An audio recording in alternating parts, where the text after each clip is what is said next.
নমস্কার। আশা করি সবাই খুব ভালো আছেন। সবাইকে নতুন বছরের অনেক অনেক শুভেচ্ছা। আর আপনারা সবাই জানেন বছরের প্রথম দিনে এই 1 জানুয়ারি রামকৃষ্ণদেবের কল্পতরু উৎসব।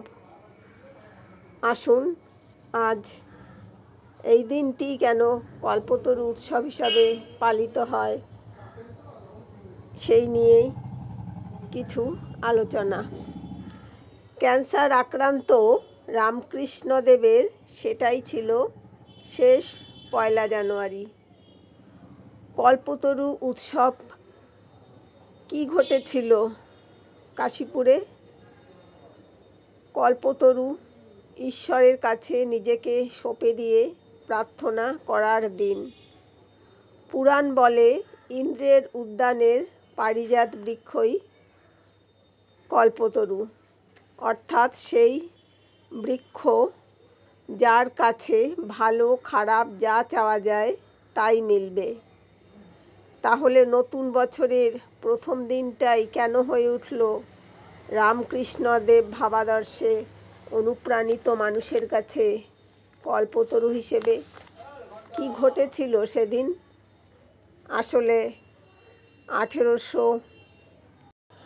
1886 সালের ঠাকুর শ্রী পরমহংসদেব তার ভক্তদের কাছে কল্পতরু বৃক্ষের মতোই আবির্ভূত হয়েছিলেন। ভক্তদের দুহাত তুলে আশীর্বাদ করেছিলেন এমনভাবে আগে কোনোদিন ঠাকুরকে দেখেননি কেউ। এদিন কাশীপুর উদ্যানবাটিতে কল্পতরু রূপে ভক্তদের আশীর্বাদ করে বলেছিলেন, চৈতন্য হোক। এরপর থেকেই প্রতি বছর জানুয়ারি মাসের প্রথম দিন পালিত হয়ে আসছে কল্পতরু উৎসব হিসেবে। কি ঘটেছিল সেদিন? 1886 সালের 16ই আগস্ট শ্রী শ্রী রামকৃষ্ণদেব ইহলোক ত্যাগ করেন। সেটাই ছিল তার জীবনের শেষ 1 জানুয়ারি। ঠাকুর তখন রোগ ভোগে শীর্ণ, কর্কট রোগ জাঁকিয়ে বসেছে শরীরে। তাকে দেখতে ভক্তদের ঢল নেমেছে উদ্যানবাটিতে। গিরিশ ঘোষ সহ প্রায় জনা 30-এর গৃহী ভক্ত সেদিন হাজির ছিলেন উদ্যানবাটিতে। ঠাকুর এলেন তাদের দর্শন দিতে। শরীর ভালো নয়, শ্রীরামকৃষ্ণ কাশীপুরে বাগানে বিশ্রাম নিচ্ছিলেন। তারপর দুপুর বিকেল করে শরীরটা একটু ভালো লাগায় তিনি আস্তে আস্তে উঠে নিচে নামলেন, বাগানের দিকে এলেন। শ্রীরামকৃষ্ণের পরনে সেদিন সরু লাল পাড় ধুতি, শার্ট, সবুজ কোট, চাদর, মাথায় কানঢাকা টুপি। লাটু মহারাজ এবং রামলালের সাহায্যে আস্তে আস্তে নেমে এলেন কাঠের সিঁড়ি দিয়ে। পশ্চিম দরজা দিয়ে ঘর থেকে বেরিয়ে বাগানের দিকে হাঁটতে লাগলেন।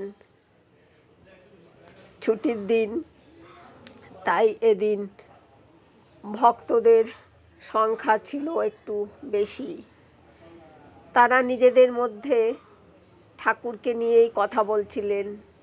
সকলেই চিন্তিত তার স্বাস্থ্য নিয়ে। সবাই তাকে দেখেই উঠে দাঁড়িয়ে প্রণাম করলেন। ঠাকুর ধীরে ধীরে দক্ষিণ দিকের গেটের দিকে এগিয়ে গেলেন। বাড়ি ও ফটকের মাঝামাঝি পথে পৌঁছে একটু দাঁড়ালেন। পশ্চিম পাশে একটি গাছের নিচে ছিলেন গিরিশ ঘোষ। ঠাকুর জিজ্ঞেস করলেন, আচ্ছা গিরিশ, তুমি আমার মধ্যে কি দেখেছো যে তুমি আমাকে সকলের সামনে ঈশ্বরের অবতার বলো?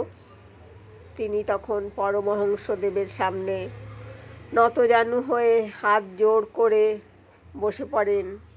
আবেগে কণ্ঠস্বর কাঁপছে।